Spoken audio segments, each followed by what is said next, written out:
Listen. Describe schematically the equipotent surface corresponding to a constant electric field in z direction. Suppose if electric field is going in z direction and also constant, therefore I will draw electric field lines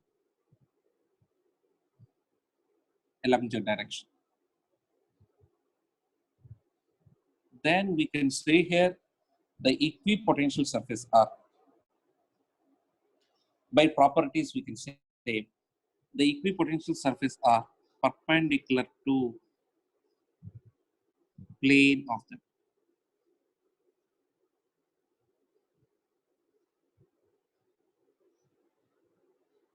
These are equipotential surface. The yellow color one is equipotential surface.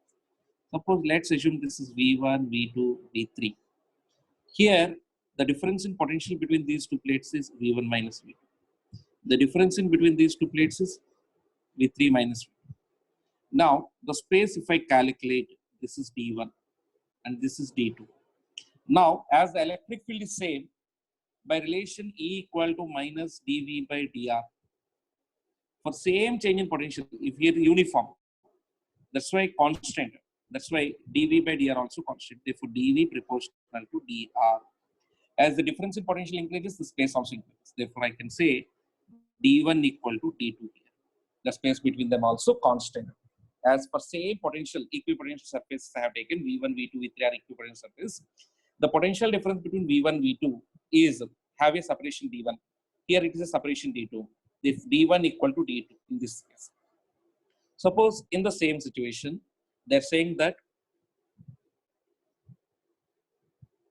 the electric field lines are along z axis.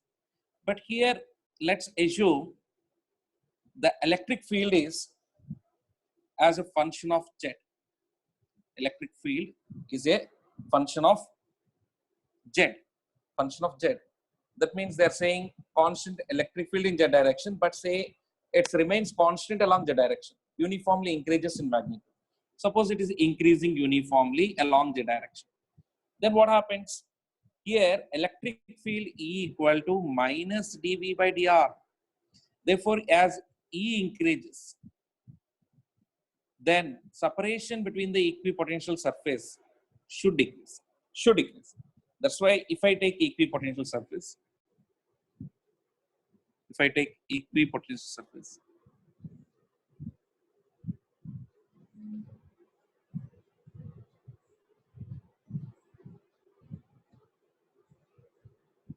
V1, V2, V3 are equipotential surface. Now, some constant potential difference. The difference between V1, V2 is V2 minus V1, suppose, and here V3 minus V2. Some constant potential difference we are calculating. For constant potential difference means I can say dV is constant. As inversely proportional to distance means the separation between the equipotential surface should decrease. Therefore, the separation is here D1, here it is D2. I can say that D2 is less than D1 as field is increasing. That means as field is increasing, the separation between the equipotential surfaces will decrease. That means if I am taking the change in potential difference across any two plates is constant. This plate and this plate is having some potential difference. This place, therefore 10 volts, 20 volts, 30 volts. The potential difference between first and second is 10 volts, third volts, 10 volts, like that if I take. That means here the potential difference will be in the decreasing distance. The space between the plates will decrease. The space between the plates will decrease.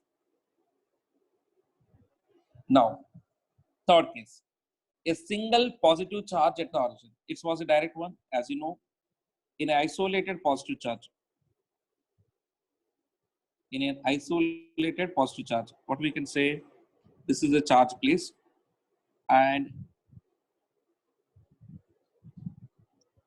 the electric field lines are away from the charge,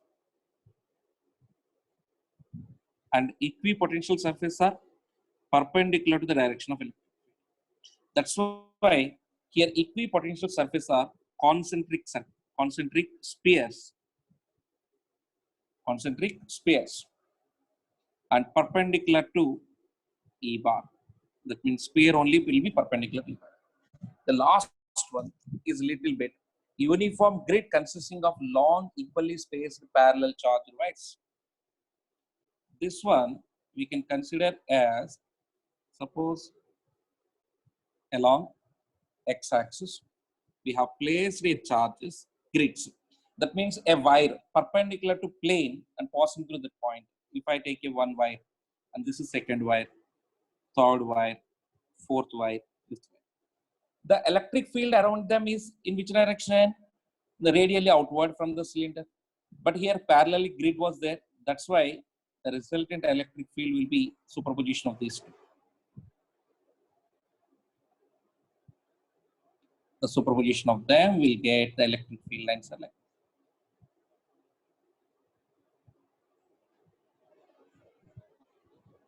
They cannot intersect. Just the intersection happens also, neglect them.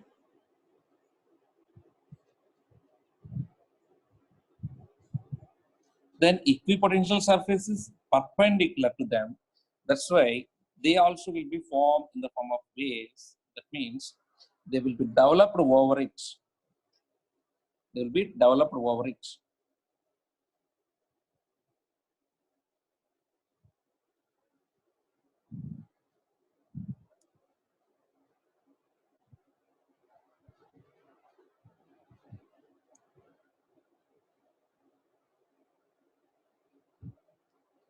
As distance increases, the strength of the field decreases and potential also decreases, but the space between the potentials will also increase. The space between the potentials will increase. For constant potential difference between any two surfaces, the space between the potentials will increase. This is about this question. Thank you.